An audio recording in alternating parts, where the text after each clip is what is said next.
الحمد للہ رب العالمین والعاقبۃ للمتقین والصلاة والسلام علی رسول النبی الکریم اما بعد فاعوذ باللہ من الشیطان الرجیم بسم اللہ الرحمن الرحیم قل روح من امر ربی وما اوتیت من العلم الا قلیلا صدق اللہ العظیم اللهم رب اشرح لي صدري ويسر لي امري واحلل عقدة من لساني يفقهوا قولي ربي زدني علما ربي زدني علما ربي زدني علما اللهم صل على محمد النبي الأمي وأزواجه أمهات المؤمنين وذريته وآل بيته كما صليت على إبراهيم إنك حميد مجيد اللهم صل على محمد النبي الأمي وعلى آله وصحبه وبارك وسلم. جی ذکر ہو رہا ہے جی.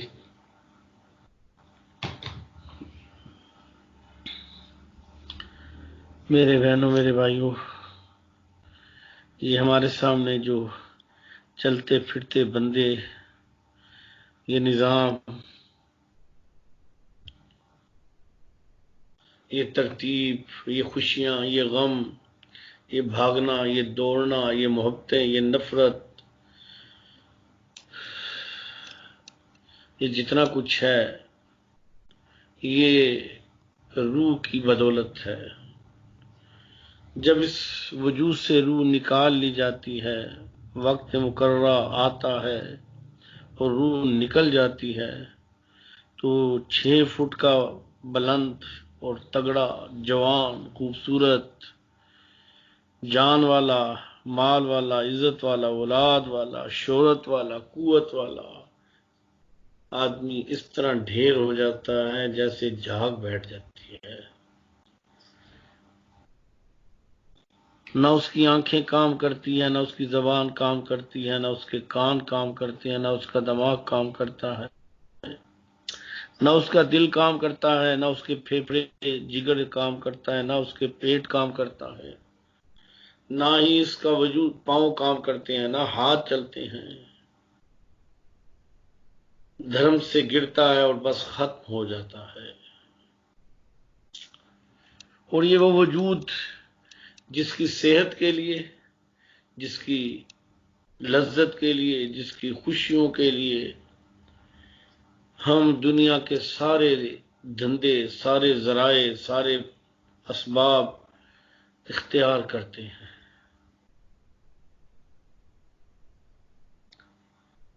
ڈاکٹروں کی اتنی قسمیں ہیں کہ کسی ڈاکٹر سے پوچھو تو وہ بھی مشکل سے بتا سکے. اتنے شعبے بن گئے ہیں، ایک ایک عضو جو ہے اس کے اندر کہیں کہیں بن گئے ہیں. ہارٹ کے تو بہت وسیع ہو گیا کام. اور جو روح جس کی بدولت یہ ساری عیاشیاں، قوت، لذت، خوشیاں، مزہ، اس کا ڈاکٹر کبھی کسی نے تلاش کیا ہے؟ اس وجود کو ہم اٹھا کے مٹی کے ڈھیر میں ڈالاتے ہیں. وَمِنْهَا خَلَقْنَاكُمْ وَفِيهَا نُعِيدُكُمْ وَمِنْهَا نُخْرِجُكُمْ تَارَةً أُخْرَىٰ. کسی کا ایک ہی بیٹا ہو تو وہ بھی اپنے گھر میں نہیں رکھتا، وجود پھٹ جاتا ہے، بو دے دیتا ہے. کسی کی ماں ہو کتنی بھی پیاری ہو، اپنے گھر میں نہیں رکھتا. کسی کی موت کی اطلاع آتی ہے تو سب سے پہلے پوچھا جاتا ہے کہ جنازہ کتنے بجے ہے. اب جس کو تکلیف ہو جائے، ایک دانت کا درد ہی لے لے تو آدمی کی چیخیں نکال دیتا ہے. کان کا درد ہے، چیخیں نکل جاتی ہے. اب ایک وائرس ہے جو نظر بھی نہیں آ پا رہا اور جو اتنی شہرت پکڑ گیا کہ دنیا کی جدید ٹیکنالوجی والے اور ایڈوانس نظام کے دعوے دار 0 سے نیچے چلے گئے، مائنس میں چلے گئے اور بے بس اور لاچار ہو کے رہ گئے. حتیٰ کہ میاں بیوی کے تعلقات بھی منقطع ہو گئے. باپ اپنے بیٹے کو، ماں اپنے بچے کو بھوسا بھی نہیں دے رہی. گھروں میں قید کر دیے گئے. بازاریں، مارکیٹیں، عبادت گاہیں، لین دین، ملنا جلنا سب معطل ہو گیا۔ ایک بیماری ہے وجود کی جس میں نشانیاں پائی جاتی ہیں یا جس کے ٹیسٹ سے پتہ چلتا ہے، دو چیزوں سے پتہ چلتا ہے۔ اب زیادہ سے زیادہ کیا ہوتا ہے، کوئی بھی بیماری ہو، کورونا ہو، کوئی بھی دنیا کی بیماری ہو، پہلا ہوتا ہے کہ آدمی بیمار ہو جاتا ہے، علاج کرانا پڑتا ہے، کھانا پینا اپنی مرضی کا چھوٹ جاتا ہے، پیشاب پخانے کا بھی مسئلہ بن جاتا ہے، اور اس کے بعد بعض امراض ایسے ہیں کہ انسان مفلوج ہو جاتا ہے، اپاہج ہو جاتا ہے، معذور ہو جاتا ہے، اس کے اعضاء و جوارے کام نہیں کرتے ہیں، اور سب سے آخر جو چیز حتمی ہوتی ہے وہ یہ ہے کہ انسان مر جاتا ہے۔ یہ مر جانا ختم ہونے سے نہیں ہے، اس کو انتقال بھی کہتے ہیں، منتقل ہونا۔ یہاں سے آدمی دوسری جگہ منتقل ہوتا ہے۔ جیسے ہم اپنی پیدائش دنیا میں آنے سے پہلے ہماری روحیں عالم امر میں تھیں، اور جو دنیا میں ابھی نہیں آئے ان کی بھی روح عالم امر میں ہے، اور عالم امر ساتوں آسمانوں سے بھی بلندی عرش مولا سے بھی اوپر ہے۔ جب وہاں سے یہاں روح آتی ہے تو وہاں سے اس کا انتقال ہو کے یہاں آتا ہے، منتقل ہو گیا۔ جیسے جائیداد انتقال کیا جاتا ہے نا، منتقل کر دی جاتی ہے، تو یہاں آتا ہے۔ یہاں جو اس کی عمر لکھی ہے اللہ کے علم میں، اللہ پاک اس کی وہ عمر جب پوری ہوتی ہے تو اس کو پھر یہاں سے منتقل کیا جاتا ہے روح کو برزخ میں۔ برزخ ایک جہان ہے جو ہماری موت سے شروع ہوتا ہے، اور جب تک دوسرا سور نہیں پھونکا جائے گا۔ پہلا سور پھونکا جائے گا، کل من علیہا فان، سب کچھ فنا ہو کے بے نشان، موت بھی ختم کر دی جائے گی، سب کچھ ختم ہو گیا۔ جب دوسرا پھونکا جائے گا سور تو قبروں سے اٹھیں گے، برزخ سے آئیں گے۔ تو یہ جو درمیان کا وقفہ ہے رہنے کا، یہ اس کو برزخ کہتے ہیں۔ اگر دنیا میں اللہ کی فرمانبرداری کے ساتھ رہا تو اس کا یہ جو برزخ ہوتا ہے یہ VIP ہوتا ہے، اور اگر اللہ کا مجرم، باغی، نبیوں کو سنتوں کو توڑنے والا، تو اس کا جو برزخ ہوتا ہے وہ ریمانڈ ہوتا ہے، جیسے دنیا میں ریمانڈ دیا جاتا ہے اور سزا بعد میں دی جاتی ہے۔ پھر وہاں برزخ سے نکال کے میدان حشر میں وجود اور روح دونوں کو اکٹھا کر دیا جائے گا۔ وہاں اس روح کے اوپر کوئی اور وجود نہیں ہوگا، یہ وجود ہوگا۔ غلطیاں اس نے کی، گناہ اس نے کیے، لذت اس نے کی، حرام اس نے کھایا، کوئی اور دوسرا وجود کیوں عذاب پکڑے گا؟ پھر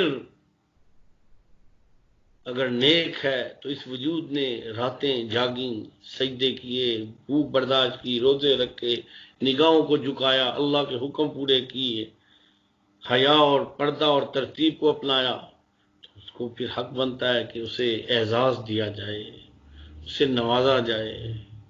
تو میدان محشر فیصلے کا دن ہے، ہر برے کام پہ سزا اور ہر نیک کام پہ اجر و انعامات۔ پھر اس کے بعد انعامات کی صورت میں جنت چلا جائے گا، خالدین فیہا اولئک هم خیر البریہ، جہاں ہمیشہ ہمیشہ ہمیشہ۔ یہ میں نے ایک سفر کی ترتیب بتا دی ہے کہ پہلا عالم امر ہے، دوسرا عالم دنیا ہے، تیسرا برزخ ہے، چوتھا میدان محشر ہے، اور پانچواں جو ہے جنت ہے۔ اللہ ہم سب کو اس سفر میں کامیابی اور کامرانی کے ساتھ لے کے جائے۔ چلیے اب روح کی طرف آتے ہیں کہ روح ایک نور کی طرح ہے، اور یہ اتنی لطیف ہے، اتنی نورانی ہے کہ فرشتے بھی لطیف نہیں اس کے مقابلے میں۔ اور یہ ایک بجلی کی طرح ہوتی ہے، جیسے دیکھیں آپ کے گھر میں بجلی آتی ہے تو آتے نظر تو نہیں آتی، لیکن ہر چیز چل پڑتی ہے، AC چل پڑتا ہے، فریج چل پڑتی ہے، ڈیپ فریزر چل پڑتا ہے، لائٹس آن ہو جاتی ہیں، سارے مشینیں، واشنگ مشینیں، سارے کام فرسٹ کلاس شروع ہو جاتے ہیں۔ جو ہی لائٹ جاتی ہے نظام دھرم بھرم ہو جاتا ہے، ختم ہو جاتا ہے۔ وہ کتنے لاکھ کی کوئی مشین کیوں نہ ہو، وہ کسی کام کی نہیں ہوتی۔ اس کا بٹن بھی آن آف نہیں ہوتا.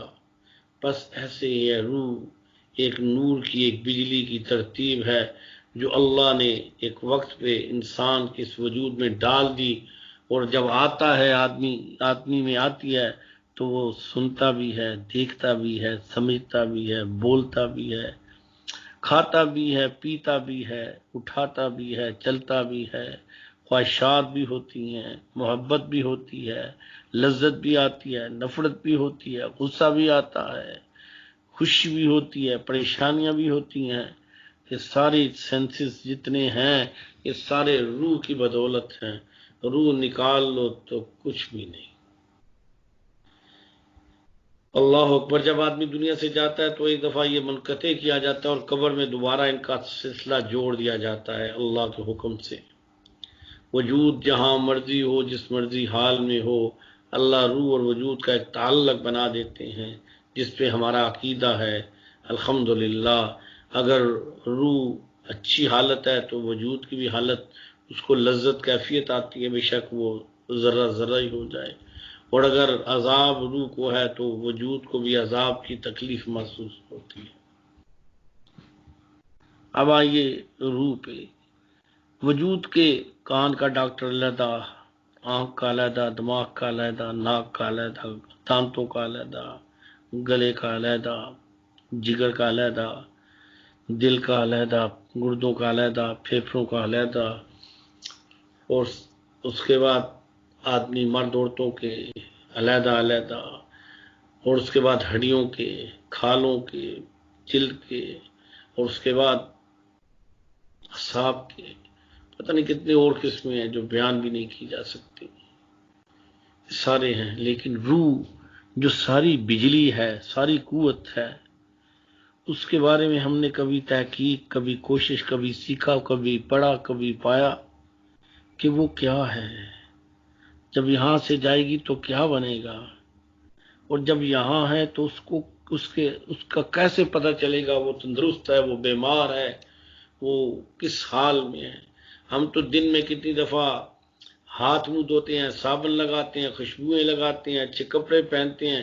کبھی روح کو بھی دیکھا ہے کہ روح کی شکل کیسی ہے، سیاہ ہے، سفید ہے، بدبودار ہے، خوشبودار ہے، کن ترتیب کے ساتھ ہے. اس کو کیسے دیکھا جا سکتا ہے. اور جس حال میں روح دنیا میں ہوگی اسی حال میں موت آئے گی اور اسی حال میں اٹھائی جائے گی. بزرگ فرماتے ہیں جنہیں اللہ نے نور بصیرت دیا، وہ کہتے ہیں کہ بعض گناہ ایسے ہیں جو بڑے بڑے گناہ ہیں، بہت بڑے گناہ ہیں، گناہ کبیرہ میں بھی زیادہ بڑے گناہ ہیں. ان کے کرنے کی وجہ سے اللہ پاک روح کی شکل کو مسخ کر دیتے ہیں. کسی کی بندر کی طرح، کسی کی ریچھ کی طرح، کسی کی خنزیر کی طرح، جس جانور کی جو عادت ہوتی ہے، معروف عادت ہوتی ہے. مثلا یہ خنزیر جو ہے یہ سب سے گندا ہے، تو جو زانی مرد عورت ہوتے ہیں ان کی روح جو ہے وہ خنزیر کی طرح. جو لڑاکے لوگ ہوتے ہیں، کپتے لوگ ہوتے ہیں، جھگڑالو لوگ ہوتے ہیں، چاہے 5 نمازیں پڑھیں، تہجد بھی پڑھیں، لیکن ان کی شکل جو ہے نا کتوں والی ہوتی ہے، چاہے وہ مرد ہے چاہے عورت ہے. اور یاد رکھیے صوفیہ کہتے ہیں اسی شکل کے ساتھ میدان محشر میں اٹھایا جائے گا. اسی طرح جو لومڑی کی عادت ہے، جس جانور کی سانپ کی عادت ہے، اس طرح جو جو عادات ہیں اللہ اس کی روح کو اس کی شکل میں کر دیتے ہیں. تو میرے بہنوں، میرے بھائیوں، چلے پیچھے پھر واپس آتے ہیں. روح یہ ایک نور ہے اس جو وجود کے اندر آتا ہے اور سرایت کر جاتا ہے، اور وجود کے اندر اس کے سر کے بالوں سے لے کے پاؤں کے ناخن تک وجود کا حصہ بن جاتا ہے. ہر وجود کی تکلیف روح کو تکلیف دیتی ہے، ہر روح کی تکلیف وجود کو تکلیف دیتی ہے. ہر لذت خواہش وجود کو خوشی دیتی ہے، روح کو خوشی دیتی ہے. ہر علم، ہر ترتیب روح کو بھی اور وجود کو دونوں ایک بن جاتے ہیں. اور جب گناہ انسان کرتا ہے تو اس میں جو لذت آتی ہے دونوں پاتے ہیں، جب نیکی کرتا ہے تو دونوں پاتے ہیں. یہی وجہ ہے کہ دونوں کو عذاب ثواب دیا جائے گا. روح دنیا میں وجود دنیا میں مکلف ہے، روح بالتابع ہے. مرنے کے بعد روح مکلف ہو جاتی ہے، وجود بالتابع ہو جاتا ہے، اور اس کے حالات اس پہ منتقل ہو جاتے ہیں. اب روح کے اندر ہمارے سننے کے آلہ جو ہے وہ کان ہے، دیکھنے کا آنکھ ہے، بولنے کے لیے زبان ہے، سمجھنے کے لیے دماغ ہے، سوچنے کے لیے دماغ ہے، جذبات کے لیے دل ہے. تو روح کے اندر بھی یہ ساری چیزیں پائی جاتی ہیں. روح سنتی بھی ہے، روح دیکھتی بھی ہے، روح بولتی بھی ہے، روح محبت بھی کرتی ہے، روح نفرت بھی کرتی ہے، روح خوشی بھی محسوس کرتی ہے، روح کو غم بھی آتا ہے. روح، اور سب سے بڑی عجیب ترین بات کہ جو روح کا میموری ہے، علم کی، معرفت کی، یاداشت کی، وہ وجود کی اس کے مقابلے میں کچھ بھی نہیں ہے. اور جو وجود کی ہے بھی دنیا میں، وہ روح کی نسبت سے ہے، روح کی وجہ سے. وجود ایک کمپیوٹر ہے، اس کے اندر چپ جو ہے نا وہ روح ہے. تو روح ان ساری چیزوں کی صلاحیت کا جو منبع ہے وہ روح ہے. اور روح کے روحانی ڈاکٹر یہ خانقاہی نظام والے، اللہ اللہ سلاسل والے لوگ ہیں. ہم جو یہ اللہ اللہ کرتے ہیں، ضربے لگاتے ہیں، مراقبات کرتے ہیں، اس کے بعد تسبیحات کرتے ہیں، مشایخ کی صحبت میں بیٹھتے ہیں، ان سے سیکھتے ہیں، ان کی توجہ کو پاتے ہیں، تو یہ ساری کی ساری چیزیں براہ راست روح کو پڑتی ہیں